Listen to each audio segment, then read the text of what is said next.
중국 배터리 나가라. 헝가리가 손님을 내쫓는 걸 우리는 강 건너에서 통쾌하게 지켜봤습니다. 그런데 그 칼끝이 지금 우리 삼성 SDI를 겨누고 있습니다.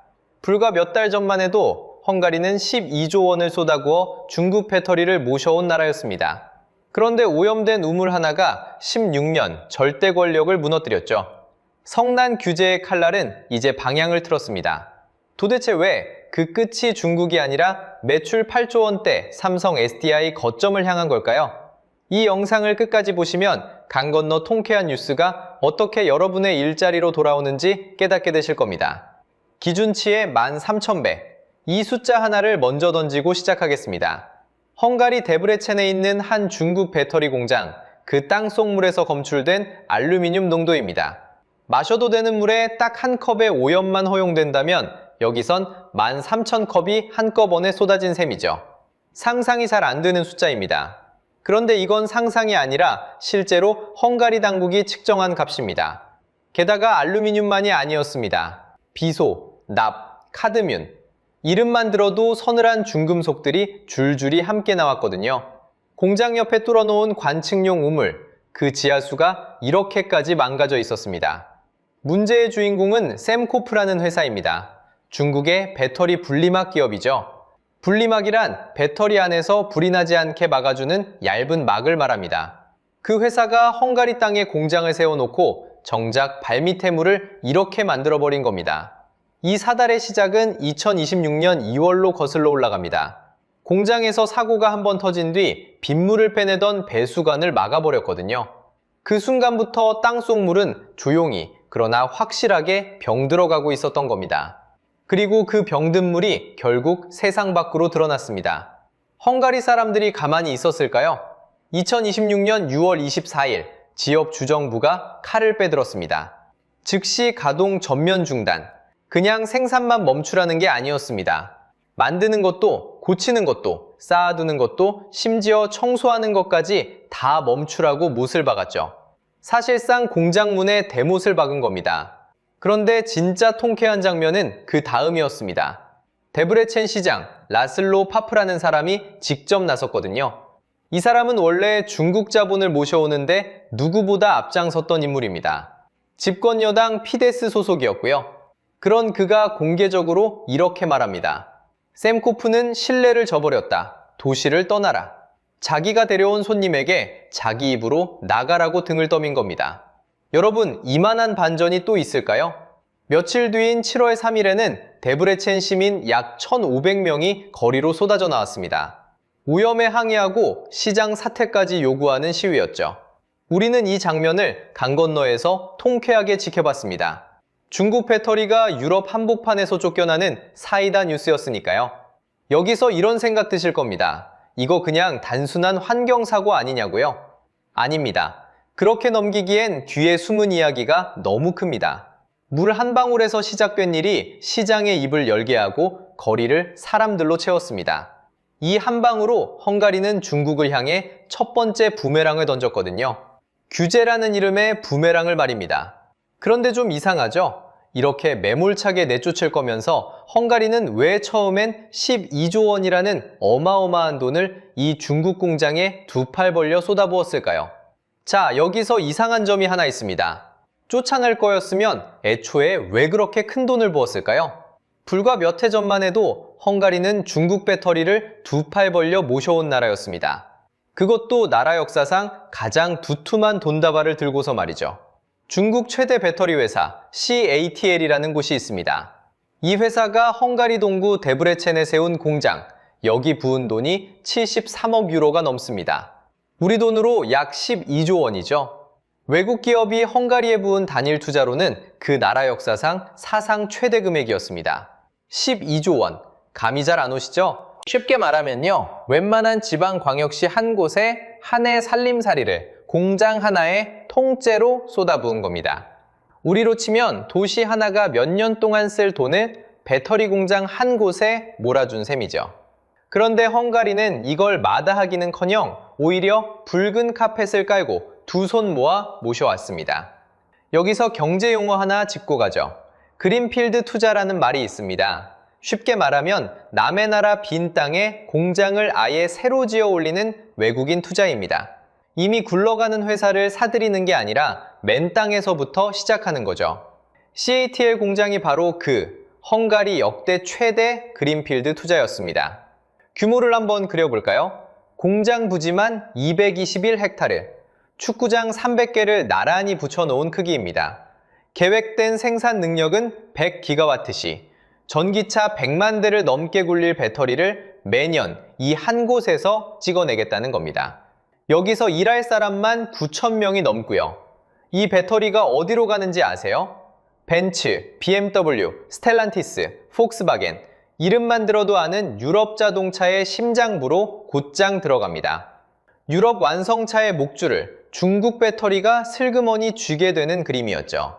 한번 이 공장에 배터리를 의존하기 시작하면 다른 데서 쉽게 갈아타기도 어려워집니다. 발을 담근 쪽이 오히려 끌려다니게 되는 구조인 거예요. 이 대목은 뒤에서 다시 소름 끼치게 돌아옵니다. 도대체 왜 이렇게까지 했을까요? 오르반 총리 때문입니다. 이 사람은 서쪽 유럽만 바라보지 않았어요. 서유럽이 잔소리를 늘어놓을 때 그는 동쪽으로 눈을 돌렸습니다. 중국을 향해 문을 활짝 열어젖혔죠. 이른바 동방개방이라 불린 친중 노선이었습니다. 돈의 국적을 따지지 않겠다는 겁니다. 중국이 공장을 지어준다면 세금도 깎아주고 땅도 내주고 규제도 눈 감아주겠다는 거였죠. 그리고 이 도박은 처음엔 기가 막히게 맞아떨어졌습니다. 숫자로 보면요, 헝가리 실업률은 2010년에 11.2%였습니다. 10명 중 1명 넘게 일자리가 없었다는 뜻이죠. 그런데 2019년 이 숫자가 3.4%까지 뚝 떨어집니다. 사실상 완전 고용. 일하고 싶은 사람은 거의 다 일하는 나라가 된 겁니다. 중국 돈이 일자리를 만들고 그 일자리가 표가 되어 돌아왔습니다. 생각해 보세요. 일자리가 없어 도시를 떠나던 청년들이 집 근처 공장으로 출근하기 시작한 겁니다. 부모들은 자식이 곁에 남아 월급을 받는 걸 보며 오르반을 지지했고요. 오르반은 여기에 취해 유럽의 배터리 수도가 되겠다고 큰 소리 쳤어요. 그 자신감의 밑바닥에는 바로 이 12조 원짜리 붉은 카펫이 깔려 있었습니다. 데브레첸 시민들도 이 공장을 도시의 미래라 철석같이 믿었습니다. 여기까지 보면 누구라도 헝가리의 선택이 영리했다고 말할 겁니다. 돈이 들어오고 일자리가 생기고 나라 이름값이 올라갔으니까요. 그런데 여러분, 바로 이 붉은 카펫이 화근이었습니다. 헝가리가 나중에 중국을 향해 던지게 될 부메랑. 그 부메랑을 던질 팔이 다름 아닌 이 거대한 공장이었거든요. 잔치는 언제나 청구서가 도착하기 전까지만 즐겁습니다. 완벽해 보였던 이 그림을 우물 하나가 산산조각냈습니다. 여러분, 잠깐 생각해 보세요. 헝가리는 원래 물이 귀한 나라입니다. 여름 가뭄이 갈수록 심해지는 땅이죠. 그런데 이 나라가 무엇을 끌어들였을까요? 하필 물을 가장 많이 먹는 배터리 공장이었습니다. 배터리는 만들 때 어마어마한 물을 씁니다. 쇠를 씻고 뜨거운 공정을 식히고 단계마다 물이 들어가거든요. 물이 모자란 나라가 물 먹는 하마를 초대한 겁니다. 이런 걸 자충수라고 부르죠. 스스로 든 수에 스스로 걸려 넘어지는 거예요. 우물 하나를 떠올려 보세요. 우물은 하나인데 두레박이 2개 걸려 있습니다. 한쪽은 농부, 다른 쪽은 공장이죠. 두 두레박이 동시에 물을 퍼올립니다. 처음엔 둘 다 물을 얻습니다. 그런데 언젠가는 누군가 빈 두레박만 올리게 되죠. 경제학에서는 이걸 공유지의 비극이라고 부릅니다. 모두의 것을 각자 욕심껏 퍼쓰다가 결국 아무것도 남지 않는 구조를 말하는 거예요. 이 땅에서 대를 이어 농사짓던 사람들을 생각해 보세요. 그들에게 물은 곧 밥줄입니다. 그런데 그 물이 어디로 가는지 어느 날 알게 된 거죠. 내 두레박이 비어가는 사이 공장 두레박은 넘치도록 물을 퍼갔습니다. 마음이 어땠을까요? 그 빈 두레박이 올라온 날이 바로 오염 사건이었습니다. 공장 관측정 지하수에서 기준치의 13,000배가 나온 거죠. 성남 민심은 공장 하나에서 멈추지 않았습니다. 화살은 곧장 정권을 향했습니다. 왜 이런 공장을 불러들였나? 왜 우리 물을 내줬나? 분노는 이렇게 번져나갔습니다. 그리고 그 분노가 투표장으로 걸어 들어갔습니다. 2026년 4월 12일 헝가리 총선이 열렸습니다. 결과는 그 자체로 하나의 심판이었죠. 야당 티사가 압승했습니다. 대표는 페테르 마자르라는 인물입니다. 헝가리 의회는 모두 199석입니다. 그중 티사가 약 138석에서 141석을 쓸어 담았죠. 절반을 훌쩍 넘긴 완승이었습니다. 득표율만 봐도 53.6%였거든요. 반대편을 볼까요? 16년을 내리 집권한 오르반 총리의 피데스입니다. 기존 135석에서 단 55석으로 주저앉았습니다. 득표율은 37.8%에 그쳤죠. 숫자로 보면요, 135석이 55석이 된 겁니다. 쉽게 말하면요, 절대 권력이 쥐고 있던 의석 절반 이상이 하룻밤에 증발한 거예요. 헌법까지 뜯어고칠 수 있던 초다수의 힘을 이번엔 야당이 가져갔습니다. 투표율은 어땠을까요? 1990년 민주화 이후 가장 높았습니다. 그만큼 성인한 사람이 많았다는 뜻이죠. 사람들은 두 발로 걸어 나와 손으로 직접 심판했습니다. 오르반은 어떻게 했을까요? 놀랍게도 개표가 끝나기도 전에 패배를 인정했습니다. 그날 밤의 일이었죠. 16년 절대 권력이 그렇게 조용히 막을 내렸습니다. 자, 여기서 부메랑을 다시 떠올려 보세요. 오르반은 중국을 향해 뷰제의 부메랑을 힘껏 던졌습니다. 그런데 그 부메랑이 가장 먼저 벤 것은 무엇이었을까요? 엉뚱하게도 그것을 던진 오르반 자신의 목이었습니다. 우물 하나가 16년 정권을 무너뜨린 겁니다. 자기가 불러들인 공장이 자기 자리를 통째로 삼킨 셈이죠. 이보다 더한 자업자득이 또 있을까요? 여기까지가 우리가 강 건너에서 통쾌하게 지켜본 뉴스입니다. 그런데 진짜 소름 돋는 반전은 바로 지금부터입니다. 정권이 바뀌었습니다. 그런데 이렇게 생각하실 겁니다. 헝가리 정권 바뀐 게 도대체 우리랑 무슨 상관이냐고요. 저 먼 나라의 선거 결과가 내 통장하고 무슨 관계냐고 말이죠. 충분히 그렇게 느끼실 수 있습니다. 하지만 여기서부터 잘 들으셔야 합니다. 바로 이 지점에서 뉴스의 색깔이 조용히 바뀌거든요. 통쾌한 이야기가 등골 서늘한 이야기로 넘어가는 지점입니다. 새 정부가 가장 먼저 꺼내든 카드는 환경 규제였습니다. 신임 환경장관 라슬로 가이도스는 이렇게 선언했죠. 환경 기준을 어기는 배터리 공장은 문을 닫게 하겠다. 말로만 그친 게 아닙니다. 배터리 공장의 오염만 전담으로 감시하고 제재하는 새 기구를 만들겠다고 했습니다. 오직 배터리 공장만 노려보는 감시탑을 세우겠다는 겁니다. 목표 시점은 2026년 9월이었습니다. 여기서 진짜 핵심은 벌금이었습니다. 예전 헝가리의 벌금은 신정부 표현을 그대로 빌리면 상징적인 수준이었습니다. 매출이 조단이든 아니든 그냥 정해진 액수만 내면 끝이었죠. 쉽게 말하면요, 하루에 1억을 버는 공장이나 하루에 100만 원을 버는 공장이나 똑같은 딱지 한 장만 떼는 구조였습니다. 오염을 얼마나 뿜든 벌금은 그대로였죠. 대기업 입장에선 이게 벌금이 아니었습니다. 그냥 통행세, 그냥 자리세였던 셈이죠. 아파도 가렵지도 않은 그야말로 상징적인 숫자였습니다. 그런데 새 정부는 이걸 매출에 연동시키겠다고 나섰습니다. 매출이 클수록 벌금도 눈덩이처럼 불어나는 구조로 말이죠.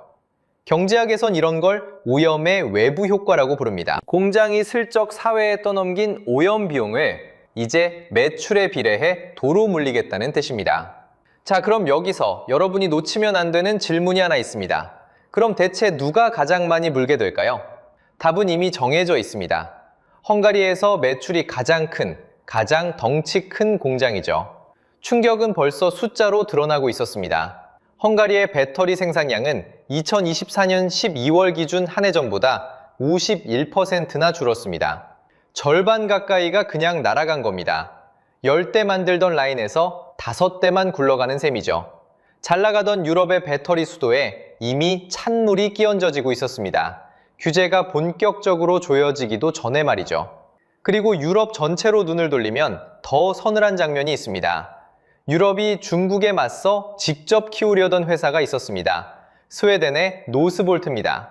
유럽의 자존심이자 중국 없이도 배터리를 만들 수 있다는 증거였죠.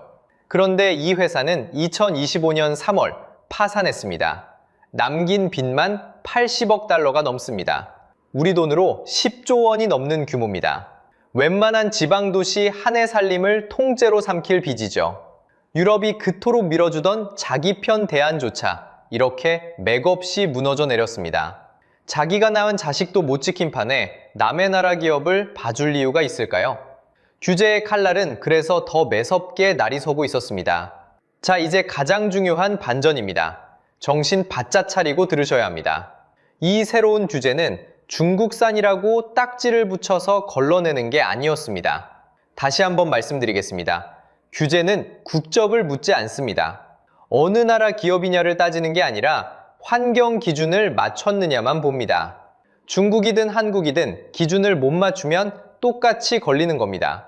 여러분, 처음에 우리는 이걸 통쾌하게 지켜봤습니다. 중국을 내쫓는 시원한 뉴스였으니까요. 그런데 바로 이 한 문장이 강 건너 불구경을 내 집 걱정으로 바꿔놓습니다. 국적을 묻지 않는다는 그 말이 사실은 우리 기업한테도 예외가 없다는 뜻이었으니까요. 그리고 그 순간 칼날은 허공에서 천천히 커브를 그리기 시작합니다. 겨냥한 건 분명 중국이었는데 그 궤도는 이상하게도 작고 엉뚱한 곳을 향하고 있었습니다. 그리고 그 궤도의 끝에 서 있는 이름이 하필 삼성 SDI였습니다. 자, 이제 그 칼 끝에 서 있는 이름을 불러보겠습니다. 바로 우리 삼성 SDI였죠. 헝가리 괴들이라는 작은 도시에 삼성 SDI의 유럽 심장이 뛰고 있습니다. 이 괴들 공장은 삼성 SDI 유럽 사업의 핵심 거점입니다. 헝가리 법인 한 곳의 매출이 약 8조 원대에 이릅니다. 삼성 SDI 전체 매출의 30%가 넘는 규모예요. 쉽게 말하면요, 회사가 버는 돈 3푼 중에 1푼 넘게 바로 이 헝가리 공장에서 나온다는 겁니다. 그런데 하필 이 거대한 공장이 규제의 칼끝을 정면으로 받고 있었습니다. 여기서 여러분은 이렇게 물으실 겁니다. 규제는 국적을 안 묻는다면서 왜 하필 삼성이냐고요? 답은 벌금 구조에 숨어 있습니다. 앞서 새 정부가 벌금을 매출에 연동하겠다고 했죠. 매출이 클수록 벌금도 눈덩이처럼 불어나는 구조예요. 그러면 누가 가장 위험할까요? 당연히 매출이 가장 큰 공장입니다. 유럽에서 손꼽히게 돈을 많이 버는 배터리 거점이 바로 괴들이었죠. 몸집이 클수록 매길 수 있는 벌금의 자릿수도 커지는 법이거든요. 칼끝이 대형 공장을 향하는 건 감정이 아니라 산수였던 겁니다. 그리고 우리 삼성 SDI는 이미 3번 이 칼날 아래 목을 들이밀었다 겨우 빼냈습니다.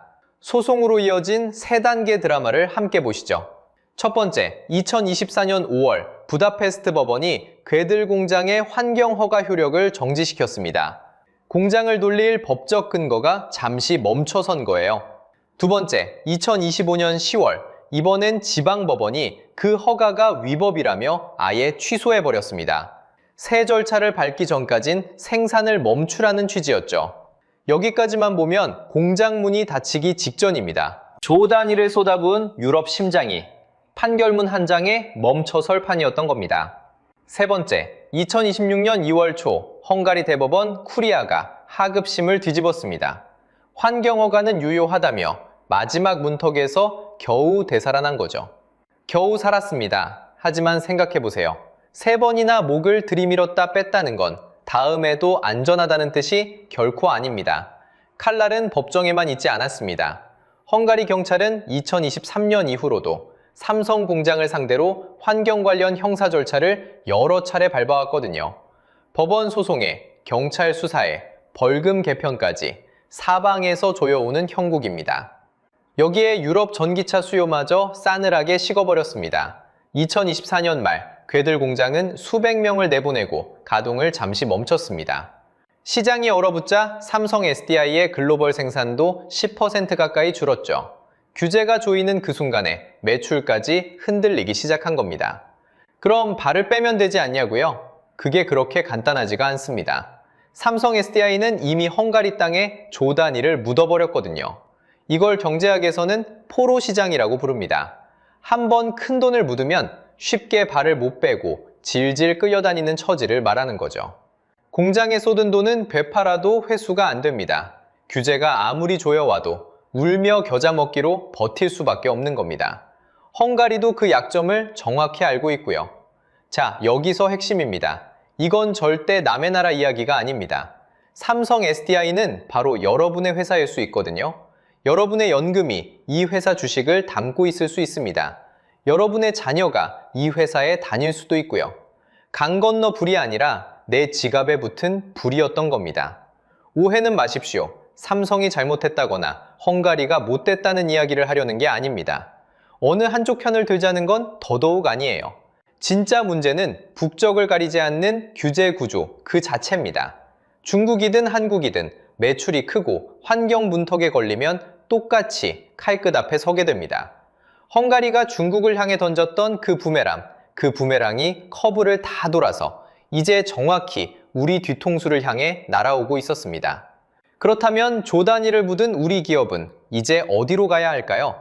답은 대서양 건너에 있었습니다. 그런데 그 답에도 작은 글씨의 함정이 숨어 있었습니다. 조 단위를 묻은 우리 기업은 이제 어디로 가야 할까요? 많은 분들이 답은 대서양 건너에 있다고 말합니다. 미국으로 가면 3조 원짜리 잭팟이 기다린다는 거죠. 정말 그럴까요? 미국에는 45X라는 제도가 있습니다. 배터리를 미국 땅에서 만들면 돈을 얹어주는 보조금이거든요. 세금을 깎아주는 정도가 아니라 사실상 현금을 쥐어주는 겁니다. 계산은 이렇습니다. 배터리 셀 1kW 시에 35달러, 여기에 모듈까지 만들면 10달러가 더 붙습니다. 둘을 합치면 1kW 시당 45달러죠. 45달러면 우리 돈으로 약 6만 원입니다. 배터리 1kW 시를 만들 때마다 미국이 6만 원씩 손에 쥐어준다는 뜻이거든요. 자, 여기서 이 45달러를 꼭 기억해 두세요. 전기차 한 대에 들어가는 배터리가 대략 80kW입니다. 1kW 시당 45달러니까 차 한 대분이면 약 480만 원이죠. 미국이 전기차 한 대마다 480만 원을 현금으로 얹어주는 셈입니다. 그럼 공장 하나면 얼마일까요? 연 50GWh짜리 공장을 꽉 채워 돌리면 보조금만 한 해 약 3조 원입니다. 이게 바로 그 3조 잭팟의 정체거든요. 1kW 시당 45달러, 차 한 대당 480만 원, 공장 하나에 연 3조 원. 숫자만 보면 이건 복권이 아니라 확정된 돈처럼 보이죠. 그런데 여기서 핵심입니다. 이 복권에는 뒷면이 있습니다. 아주 작은 글씨로 적힌 단서 조항이거든요. 2025년 7월 4일 트럼프 행정부가 이른바 OBBBA라는 법에 서명했습니다. 결론부터 말하면 45X 자체는 살아남았습니다. 폐지되지 않았죠.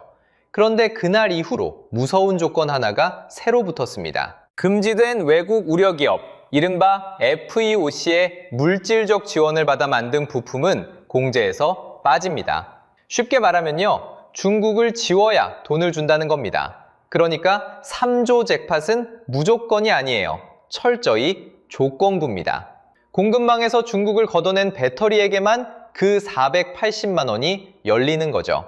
그런데 여기서 씁쓸한 자부심이 하나 생깁니다. 중국의 저가 배터리, 이른바 LFP는 이 탈중국 시험대를 넘기가 어렵거든요. 반대로 한국의 NCM 배터리는 다릅니다. 멀리 가고 추운 날씨에도 힘이 잘 빠지지 않는 고성능 배터리죠. 이 시험대를 통과할 여지가 있습니다. 같은 부메랑을 두고 미국과 유럽은 대응이 정반대입니다. 미국은 현금을 얹어주며 중국을 지우라는 조건을 걸었죠. 유럽은 아예 관세와 규제로 문을 걸어 잠갔습니다. 이유가 중국산 전기차에 매긴 상계 관세는 7.8%에서 35.3%에 이릅니다. 협조한 기업은 21% 안팎이었고요. 이 관세는 2024년 10월 30일부터 발효됐습니다. 자, 여기서 한국 만세로 끝내면 안 됩니다. 통과할 여지가 있다는 것과 이미 통과했다는 것은 전혀 다른 이야기니까요. 부메랑을 피하려 대서양을 건넜더니 이번엔 중국을 지워야 준다는 또 다른 조건이 기다리고 있었습니다. 헝가리를 벗어나도 부메랑은 형태만 바꿔 다시 날아온 거예요. 결국 이 모든 부메랑이 우리에게 남긴 질문은 하나입니다. 자, 이제 처음에 그 장면으로 돌아가 보겠습니다. 헝가리가 중국을 향해 던진 규제의 부메랑, 그 칼끝은 결국 어디에 꽂혔을까요? 가장 먼저 16년을 버틴 오르반 정권의 목을 베었습니다. 그리고 허공에서 커브를 그리며 날아가 국적을 묻지 않은 채 우리 삼성 SDI의 뒤통수까지 겨눴습니다. 여기서 핵심입니다. 자본에는 국경이 없습니다. 그런데 규제와 환경 비용에는 국적이 없습니다. 강 건너 남의 집 불구경인 줄만 알았던 그 불씨가 결국 우리 집 처마로 옮겨 붙은 겁니다. 이건 시대가 통째로 바뀌고 있다는 신호입니다. 기업이 국가를 굴러다니던 시대는 저물고 있습니다. 이제는 국가가 기업을 심판하는 시대예요. 실제로 2027년 2월 18일 유럽은 배터리 여권제를 시작합니다. 배터리 하나하나의 탄소 발자국과 공급망 이력을 다 붙이라는 거죠. 외국 보조금 규정, 이른바 FSR도 중국 기업을 겨눈 그물을 점점 넓히고 있습니다. 규제의 장벽이 갈수록 높아지는 겁니다. 여러분, 헝가리는 이미 한번 겪었습니다. 2008년 싼 이자에 홀려 스위스 프랑으로 빚을 냈다가 온 나라가 휘청였죠. 달콤할 때 손 내밀고 위기 때 목을 조르는 것. 자본은 이렇게 언제나 두 얼굴을 가집니다. 그리고 이 이야기는 오늘 당장은 기업의 숫자로만 보입니다. 그런데 그 8조 원짜리 공장이 흔들리면요. 흔들리는 건 결국 여러분의 자녀가 몇 년 뒤 지원할 일자리입니다. 그렇다면 우리 기업은 무엇을 해야 할까요? 답은 세 가지로 좁혀집니다. 첫째, 공급망에서 중국을 걷어내고 현지 환경 규제에 미리미리 대응하는 겁니다. 사고가 터진 뒤가 아니라 터지기 전에 움직여야 합니다. 둘째, 미국과 유럽 어느 한쪽에만 목을 매지 않는 겁니다. 두 시장으로 위험을 나눠 담아야 하는 거예요. 셋째, 배터리의 심장인 핵심 광물, 이건 반드시 우리 힘으로 확보해야 합니다. 이 세 가지는 이제 선택이 아니에요. 부메랑이 날아드는 시대를 버텨내기 위한 최소한의 조건입니다. 자, 이제 여러분께 묻겠습니다. 이번 부메랑의 진짜 책임은 어디에 있을까요? 첫째, 무리하게 공장을 유치한 헝가리 정부일까요? 둘째, 환경관리를 소홀히 한 기업일까요? 셋째, 애초에 국적이란 게 없는 자본의 구조 그 자체일까요? 그리고 하나 더, 여러분의 주식, 여러분의 연금, 여러분 가족의 일자리 중에 배터리 산업과 얽힌 것이 있다면 댓글로 꼭 들려주세요. 부메랑을 피해 대서양을 건넌 우리 기업, 그곳엔 3조 원짜리 잭팟이 기다리고 있었습니다.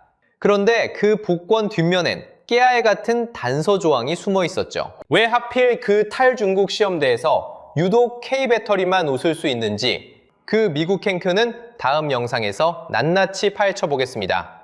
오늘 영상이 유익하고 재밌으셨다면 구독과 좋아요 부탁드리겠습니다. 시청해주셔서 감사합니다. 세계에서 가장 강한 SUV라고 했습니다. 10억짜리 롤스로이스보다 조용하다고 큰 소리 쳤죠. 그런데 정작 이 차를 만든 건 화웨이가 아니었습니다. 여러분, 상식적으로 생각해 보세요. 1억이 넘는 차를 사면서 우리는 그 회사의 기술을 믿고 삽니다. 그런데 이 차의 진짜 제조사는 따로 있었습니다. 화웨이는 딱 세 글자, 자기 이름만 빌려줬을 뿐이죠. 그렇다면 소비자가 낸 1억은 대체 무엇의 값이었을까요? 이 영상 끝까지 보시면요. 번지르르 한 광고에 홀려 큰 돈을 날리지 않는 법을 확실하게 챙겨가실 수 있습니다. 그 간판값의 정체를 지금부터 하나씩 벗겨보겠습니다. 2024년 4월 26일이었습니다. 중국 산시성 윈청의 한 고속도로였죠. 아이토 M7이라는 SUV 한 대가 앞서가던 트럭을 그대로 들이받았습니다. 속도는 시속 115km였습니다. 쉽게 말하면 고속도로에서 제일 빨리 달릴 때쯤 된 속도죠. 충돌과 함께 차에는 불이 붙었습니다. 그런데 진짜 비극은 그 다음이었습니다. 안에 갇힌 사람들이 문을 열 수가 없었거든요. 이 차의 손잡이는 평소엔 차체 안으로 쏙 들어가 있습니다. 매끈해 보이라고 만든 전동식 손잡이죠. 그런데 불이 나서 전기가 끊기자 이 손잡이가 밖으로 나오지를 않았습니다. 결국 밖에서 손잡이를 잡을 수가 없었던 겁니다. 그 안에는 2살배기 아이도 있었습니다. 일가족 3명이 그렇게 세상을 떠났습니다. 여기서 여러분이 꼭 기억하셔야 할 게 있습니다. 이 차를 판 회사가 불과 얼마 전에 했던 말입니다. 화웨이의 자동차 사업을 이끄는 위청둥이라는 사람이 있습니다. 이 사람이 신차 발표회에서 뭐라고 했는지 아세요? 지구상에서 가장 강한 SUV라고 했습니다. 정숙성은 10억 원짜리 롤스로이스 컬리넌마저 능가한다고 큰 소리를 쳤죠. 경쟁사보다 2년은 앞서 있다고요. 실제로 이 회사의 최고급 모델 M9는 한 대에 6,598만 위안, 우리 돈 약 1억 4,600만 원까지 나갑니다. 웬만한 서울 아파트 전세금이 통째로 들어가는 값이죠. 지구상 가장 강한 차라던 그 SUV가 정작 문 하나 못 열어 3명을 살리지 못했습니다. 그런데 이 사고보다 더 이상한 게 있었습니다. 사고가 난 뒤 화웨이가 내놓은 첫마디입니다. 보통 이런 일이 터지면 회사는 사과부터 하잖아요. 그런데 이 회사의 반응은 좀 달랐습니다. 이건 우리가 만든 차가 아니다 라는 식이었거든요. 1억이 넘는 차에 자기 이름을 큼지막하게 걸어놓고 판 회사가 말이죠. 사고가 나자마자 한 걸음 뒤로 물러선 겁니다. 상식적으로 생각해보세요. 내가 만든 물건이라면 이런 말이 나올 수가 없습니다. 대체 왜 화웨이는 우리 차가 아니다라고 했을까요? 그 답은 화웨이가 애초에 왜 자동차에 뛰어들었는지부터 봐야 풀립니다. 여기서 여러분 이상한 생각이 하나 드실 겁니다. 화웨이는 원래 통신장비 회사예요. 스마트폰으로 세계를 휩쓸던 곳이죠. 그런데 왜 갑자기 자동차였을까요? 답을 하려면 2019년으로 가야 합니다. 그해 미국이 화웨이를 블랙리스트에 올립니다. 정식 이름은 엔티티 리스트예요. 쉽게 말하면요, 미국 부품을 화웨이에 팔지 못하게 막은 겁니다. 문제는 스마트폰의 심장인 반도체였습니다. 여기서 생각해보세요. 스마트폰 한 대는 수백 개 부품이 맞물려 돌아갑니다. 그 중에서 최신 칩 하나가 빠지면요, 카메라도, 통신도, 속도도 다 주저앉아요. 손목시계 안에서 톱니 하나가 멈추면 시계바늘 전체가 서는 것과 같습니다. 그 핵심 칩이 하루아침에 끊긴 겁니다. 세계 1위를 넘보던 스마트폰 사업이 그대로 휘청였습니다. 상식적으로 생각해보세요. 심장이 막히면 세기를 뚫어야 합니다. 화웨이가 눈을 돌린 곳이 바로 전기차와 자체 운영체제 하모니 OS였습니다. 남의 기술에 목줄이 잡히지 않겠다는 자립노선이었죠. 이걸 경제학에서는 진입장벽이라고 부릅니다. 어떤 시장에 새로 들어가려는 사람을 가로막는 높은 문턱이에요. 기술이든 자본이든 규제든 이 문턱이 높으면 아무나 못 들어옵니다. 그런데 화웨이는 이 벽을 반대로 겪었습니다. 반도체라는 문이 밖에서 잠겨버린 거죠. 그럴 땐 벽을 넘으려 힘 빼지 말고 옆에 있는 다른 문을 여는 게 낫습니다. 반도체 문이 잠기자 자동차라는 새 문을 두드린 셈이죠. 그런데 이 이야기에는 사람이 한 명 등장합니다. 창업자의 딸이자 최고 재무 책임자, 멍 완저우입니다. 2018년 12월, 그녀는 캐나다에서 전격 체포됩니다. 그리고 1000일 넘게 가택연금에 묶였어요. 무려 3년에 가까운 시간입니다. 그동안 중국 사람들은 이 한 사람의 얼굴을 매일 뉴스로 봤습니다. 미국이라는 초강대국이 창업자의 딸을 붙잡아둔 그림이었죠. 그건 단순한 재판이 아니라 나라 대 나라의 힘겨루기로 비쳤습니다. 마침내 2021년 9월, 미국과 합의 끝에 풀려나 고국으로 돌아옵니다. 중국 안에서 이 장면은 어마어마했습니다. 미국의 압박에 굴하지 않고 버텨낸 딸, 그리고 그 회사. 사람들은 여기에 자기 감정을 얹기 시작했습니다. 화웨이 제품을 사는 게 곧 나라 편을 드는 일처럼 느껴진 거죠. 화웨이는 그 순간 미국에 맞선 애국 브랜드라는 옷을 입습니다. 돈으로 살 수 없는 상징 자본을 얻은 거예요.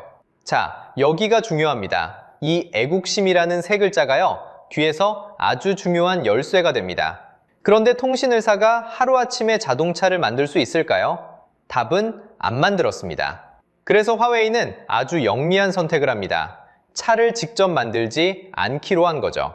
자, 다시 그 사고 현장으로 돌아가 볼까요?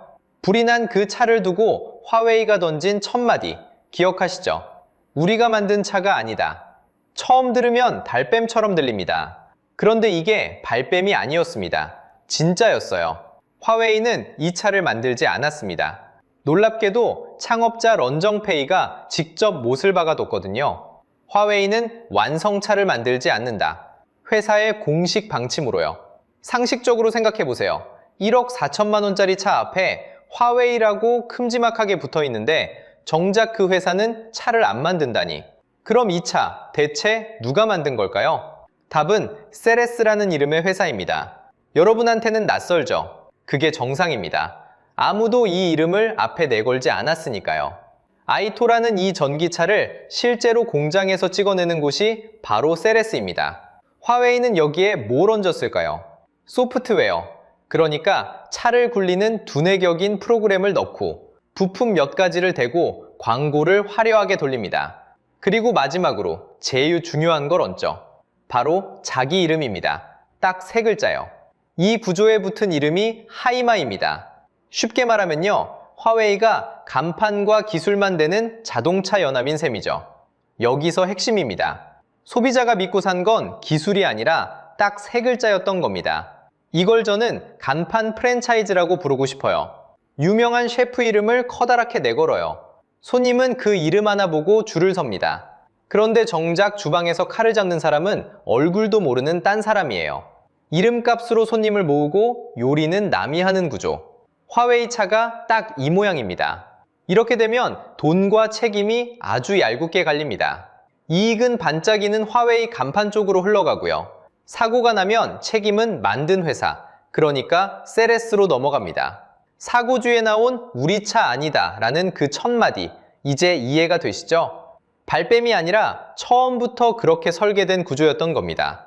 그럼 세레스는 이 장사로 재미를 봤을까요? 숫자로 보면요, 톡톡히 봤습니다. 세레스의 2025년 매출이 약 240억 달러, 우리 돈으로 대략 33조 원에 이릅니다. 1년 전보다 13.7% 늘었죠. 이른도 낯선 이 제조사의 실적을 끌어올린 건 다름 아닌 앞에 걸린 화웨이 3글자였습니다. 경제학에서는 이걸 브랜드 프리미엄이라고 부릅니다. 성능값이 아니라 이름값으로 더 붙는 돈이라는 뜻이에요. 물건은 똑같은데 로고 하나 바뀌었다고 값이 껑충 뛰는 바로 그 힘이죠. 화웨이는 공장 하나 안 돌리고 손에 흙 한 번 안 묻히고 이 프리미엄을 세레스에 얹어줬습니다. 세레스는 그 이름값 덕에 실적이 뛰었고요. 화웨이는 만들지도 않은 차의 간판값을 챙겼습니다. 둘 다 웃는 장사죠. 그런데 여기서 웃지 못하는 사람이 딱 한 명 있습니다. 바로 1억 넘는 돈을 낸 소비자예요. 그런데도 이 차는 날개 돋친 듯 팔렸습니다. 3글자의 힘이 그만큼 셌던 거죠. 그런데 여기서 정말 이상한 일이 벌어집니다. 남이 만든 차인데도 이 차가 무섭게 팔렸다는 겁니다. 화웨이가 간판을 단 i2 M9, 이 차가 어디서 1등을 했는지 아세요? 중국에서 5천만 원, 아니 우리 돈으로 8천만 원이 넘는 초고가 SUV 시장이 있습니다. 그 시장에서 벤츠 GLS를 눌렀습니다. BMW의 최고급 SUV X7도 제쳤습니다. 독일 명차들을 다 제치고 오랫동안 판매 1위 자리를 지켰습니다. 세레스라는 이름도 낯선 회사가 만든 차가요. 화웨이라는 3글자를 붙였더니 벤츠를 이겨버린 겁니다. 차 한 대만 그런 게 아닙니다. 화웨이가 손잡은 자동차들을 다 합치면요, 2025년 한 해에 무려 58만 9천 대가 팔렸습니다. 1년 전보다 32%나 늘어난 숫자죠. 이 가운데 i2 브랜드 하나가 42만 대를 넘겼습니다. 자, 여기서 핵심입니다. 사람들은 왜 벤츠 대신 이 차를 골랐을까요? 성능을 하나하나 따져보고 산 게 아닙니다. 미국에 맞선 애국 브랜드, 그 이름을 믿고 산 겁니다. 상식적으로 생각해보세요. 8천만 원짜리 차의 성능을 일반 소비자가 어떻게 검증하겠어요? 엔진을 뜯어볼 수도 없고 서스펜션을 실험실에서 돌려볼 수도 없잖아요. 파는 쪽은 다 아는데 사는 쪽은 모릅니다. 이걸 경제학에서는 정보 비대칭이라고 부릅니다. 쉽게 말하면요, 정보를 준 쪽이 훨씬 유리한 거래죠. 이럴 때 소비자가 기댈 건 딱 하나, 브랜드입니다. 화웨이라는 3글자가 성능 검증을 대신해 준 거예요. 검증 없이도 팔리는 온실 속의 판매였던 셈입니다. 그런데 이 온실에 금이 가기 시작합니다. M9의 자랑거리 중에 능동 서스펜션이라는 게 있었어요. 노면에 따라 차체를 알아서 조절하는 기술이죠. 화웨이는 이걸 멋진 공식 홍보 영상으로 내보냈습니다. 문제는 그 영상이 실제로 달린 장면이 아니었다는 겁니다. AI로 합성해 만든 광고 콘셉트 영상이었어요. 실제 주행이 아니라 컴퓨터로 만든 그림이었던 거죠. 이 사실이 드러나자 중국 소비자들이 등을 돌리기 시작합니다. 믿었던 3글자에 배신감을 느낀 겁니다. 그럼 여기서 궁금해지죠. 소비자가 낸 이 1억 4,600만 원, 그 돈은 대체 어디로 갔을까요? 자, 이제 이 영상의 심장으로 들어갑니다. 여러분이 M9 한 대를 사면서 낸 이 돈을 지금부터 통째로 뜯어보겠습니다. 여기서 얼마가 빠지고 또 얼마가 붙는지 저와 함께 계산해 보시죠. 먼저 이 차를 실제로 만든 건 화웨이가 아니라 세레스라는 회사였죠. 그럼 세레스는 이 차 한 대에서 얼마를 남길까요? 세레스가 공개한 전기차 총이익률이 28.8%입니다. 쉽게 말하면요, 차 한 대를 팔 때 10대 값 중에 3대 값 정도가 이익으로 남는다는 뜻입니다. 정확한 원가는 회사가 공개하지 않아서 아무도 모릅니다. 다만 이 이익률로 짐작해보면 1억 4,600만 원짜리 차에서 부품값과 조립 인건비 같은 순수 제조 원가는 대략 1억 원 안팎, 남는 마진은 4천만 원 안팎으로 어림잡을 수 있습니다. 물론 이건 정확한 분해가 아니라 이익률로 뒤집어 본 짐작일 뿐입니다.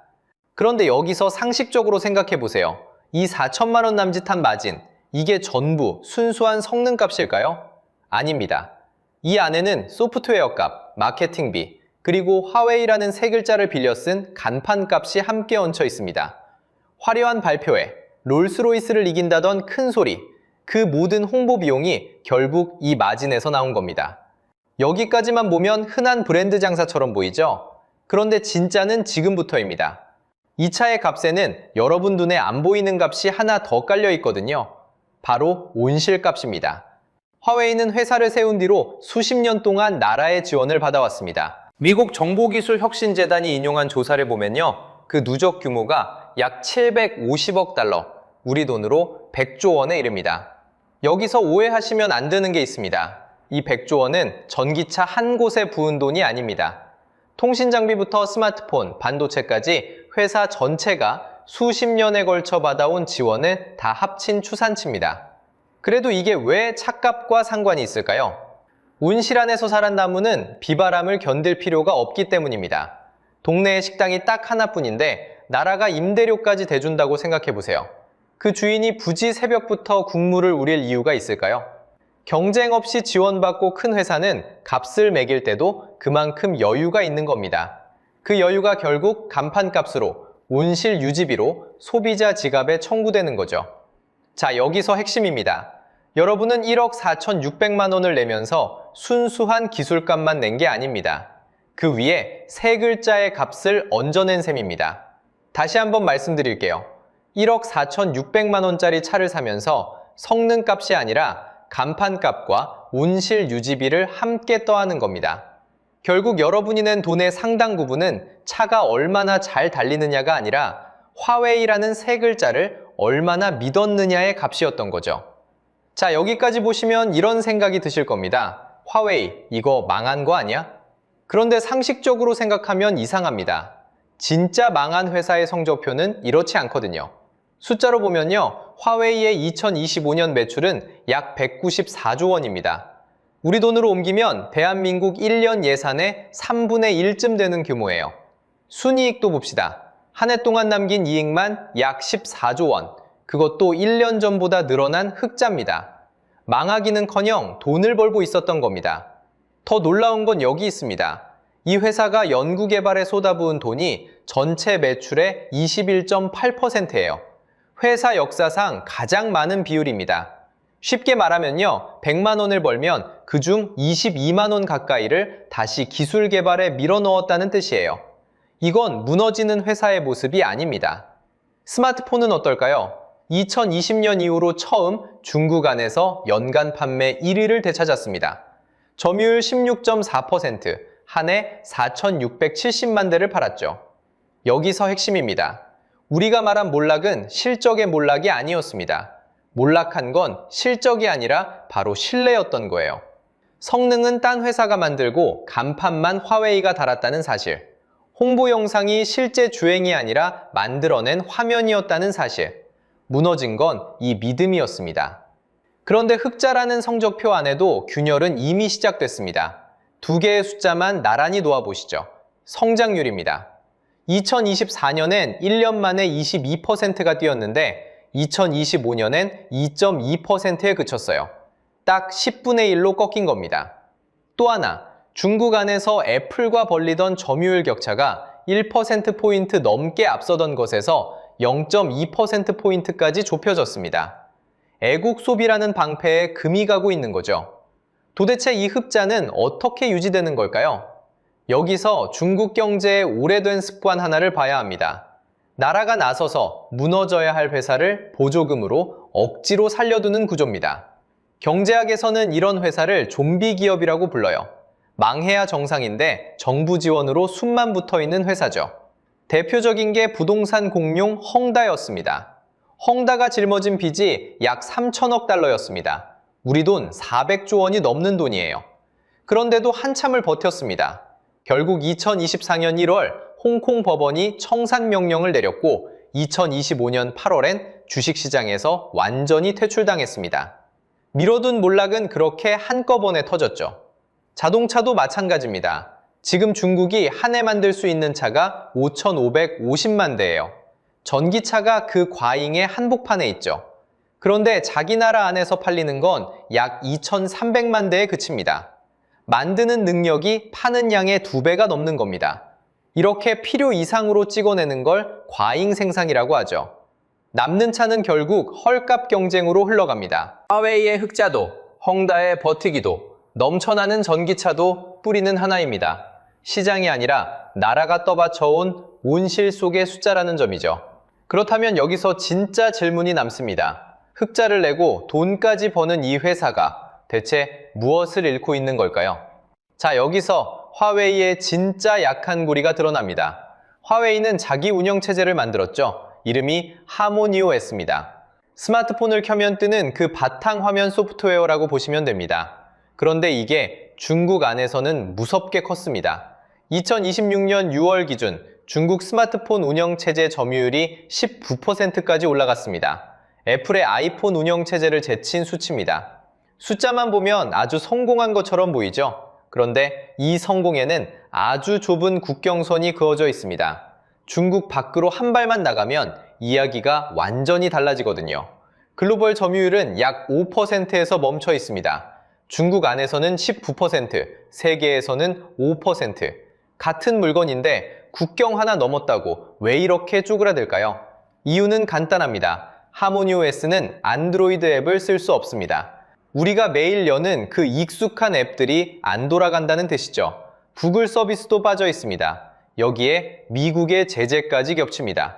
세계 시청자 입장에선 굳이 앱도 안 되는 폰으로 갈아탈 이유가 없는 거예요. 이걸 경제학에서는 전환 비용이라고 부릅니다. 쓰던 걸 버리고 새 것으로 갈아탈 때 치러야 하는 불편의 값을 말하는 거죠. 그 값이 너무 커서 세계는 화웨이 앞에서 문을 열지 않습니다. AI 칩도 똑같은 그림입니다. 화웨이의 AI 칩 매출은 2025년 약 75억 달러에서 2026년엔 약 120억 달러로 급성장할 전망입니다. 1년 만에 거의 2배 가까이 뛰는 거죠. 놀라운 성장처럼 보이시죠? 그런데 이 성장의 정체가 중요합니다. 미국이 엔비디아 같은 최고급 칩을 중국에 못 팔게 막았습니다. 그 빈자리를 다른 선택지가 없어진 중국 기업들이 화웨이 칩으로 메우고 있는 겁니다. 다른 데 갈 곳이 없어서 여기로 오는 시장, 이걸 포로 시장이라고 합니다. 손님이 갇혀 있으니 파는 쪽이 유리해지는 구조죠. 결국 하모니OS의 1등도, AI 칩의 급성장도 실력으로 세계를 이긴 게 아닙니다. 제재가 문을 닫아 만들어준 갇힌 시장 안에서의 1등일 뿐이죠. 온실 안에서 살한 1등은 온실 밖 진짜 추위를 한 번도 겪어본 적이 없습니다. 그렇다면 이건 정말 남의 나라, 남의 회사 이야기일 뿐일까요? 자, 이제 정리해 보겠습니다. 지금까지 우리는 1억 4,600만 원짜리 화웨이 차의 정체를 하나씩 벗겨갔습니다. 만든 건 세레스, 간판만 화웨이. 그리고 그 값의 상당 부분은 성능이 아니라 세 글자의 값, 온실 유지비였죠. 그렇다면 앞으로 이 이야기는 어떻게 흘러갈까요? 여기서 상식적으로 생각해 보세요. 경쟁 없는 온실에서 크게 자란 1등은 온실이 거치는 순간 진짜 시험대에 오릅니다. 그런데 그 온실은 이미 조금씩 거치고 있습니다. 앞에서 봤던 숫자들 기억하시죠? 성장률이 1년 만에 22%에서 2.2%로 딱 10분의 1로 꺾였습니다. 하모니OS는 중국 안에선 잘 나가지만 세계 시장에선 5%에 멈춰서 있고요. 이게 바로 온실 밖으로 나가면 무슨 일이 벌어지는지 알려주는 신호입니다. 그럼 우리는 뭘 챙겨야 할까요? 저는 세 가지를 말씀드리고 싶습니다. 첫째, 브랜드가 아니라 실제로 만든 곳을 보세요. 유명한 간판이 붙었다고 그 회사가 다 만든 게 아니거든요. 누가 진짜 만들었는지, 성능은 검증됐는지 그걸 먼저 확인하는 겁니다. 둘째, 화려한 홍보 영상을 그대로 믿지 마세요. M9 사례에서 봤듯이 멋진 영상이 실제 주행이 아니라 컴퓨터로 만든 그림일 수도 있습니다. 광고 대신 제3자가 검증한 자료, 실제로 써본 사람들의 데이터를 찾아보는 게 훨씬 안전합니다. 셋째, 싼 값과 1등을 한 번쯤 의심해 보세요. 보조금이 떠받치고 경쟁이 없어서 만들어진 싼 값일 수도 있으니까요. 온실이 만든 1등은 온실 밖에서도 1등이라는 보장이 없습니다. 결국 이 세 글자의 값을 알아보는 눈, 그게 곧 내 지갑을 지키는 힘입니다. 명품 로고만 보고 지갑을 열던 습관을 이제 라벨 안쪽까지 뒤집어 보는 습관으로 바꿔보시는 거죠. 그러면 여러분께 하나 여쭤보고 싶습니다. 여러분은 브랜드 값을, 이름 값을 얼마까지 낼 수 있으세요? 성능이 똑같다면 유명한 이름 하나에 얼마를 더 얹을 수 있으신가요? 여러분의 기준을 댓글로 꼭 들려주세요. 다른 분들 생각도 궁금하실 겁니다. 그리고 다음 영상 예고를 드릴게요. 오늘은 화웨이 차 한 대를 뜯어봤지만 사실 중국에는 이런 브랜드가 100개가 넘습니다. 보조금이 만든 중국 전기차 100개 브랜드가 어떻게 하나둘 무너지고 있는지 다음 영상에서 낱낱이 파헤쳐보겠습니다. 오늘 영상이 유익하고 재밌으셨다면 구독과 좋아요 부탁드리겠습니다. 시청해주셔서 감사합니다.